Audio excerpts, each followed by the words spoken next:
generally assume that higher education, a high IQ, and strong analytical skills act as reliable shields against misinformation. But statistical data reveals a strange anomaly. Possessing those exact analytical traits actually makes a person more vulnerable to tribal thinking. Researchers call this phenomenon the intelligence trap. Highly intelligent people frequently do not use their reasoning skills to seek out the objective truth, but rather to aggressively protect their social identity. This creates a difficult tension. If possessing advanced analytical skills makes you more stubbornly blind to reality, how can you ever trust your own reasoning? It turns out that raw computing power in the human brain, without a layer of self-awareness, is simply a more sophisticated form of ignorance. To see exactly how this cognitive blind spot operates, we can look at a famous behavioral study designed to test how people process confusing numerical data. In the first phase of the experiment, participants were given a difficult mathematical dataset and asked to determine the effectiveness of a new skin cream. This scatter plot shows the expected baseline result.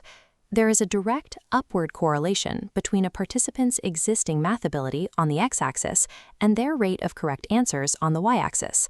The better they were at math, the better they solved the skin cream problem. Then, researchers swapped the labels, changing the subject matter to the effectiveness of gun control. This created a conflict condition. For some of the participants, the objectively correct mathematical answer now completely contradicted their personal political alignment. This is where the data reveals a shocking anomaly. When the math opposed their politics, the previously established correlation broke.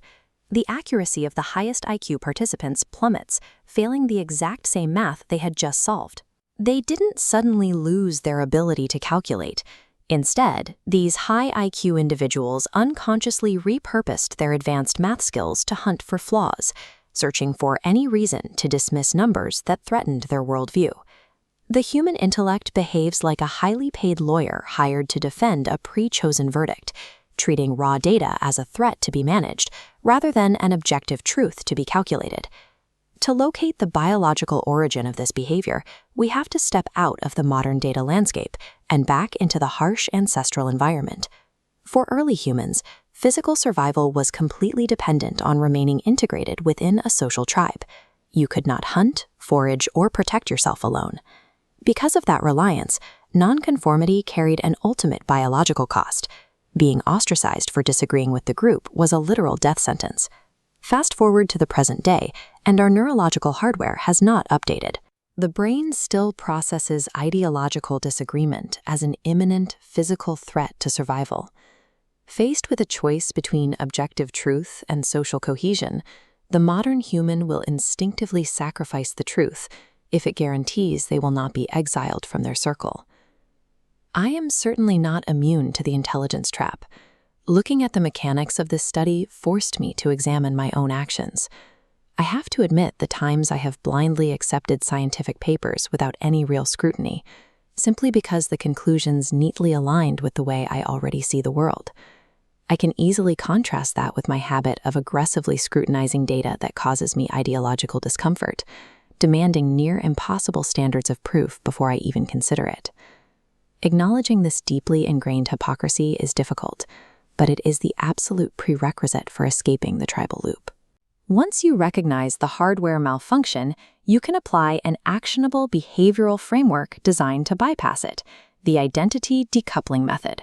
This model visualizes a state of science curiosity, where a strict firewall protects the data processing zone from being hijacked by the core identity. The practice requires intentionally exposing yourself to information that directly violates your personal political ideology. You allow those opposing data points to interact with the system without letting them trigger an alert in your identity node. This exposure trains the brain to analyze hostile numbers and facts while suppressing the instinctive fight or flight response that usually shuts down reasoning. The height of human intelligence is found in the courage to let your tribe be wrong, regardless of the computing power you have to prove you're right.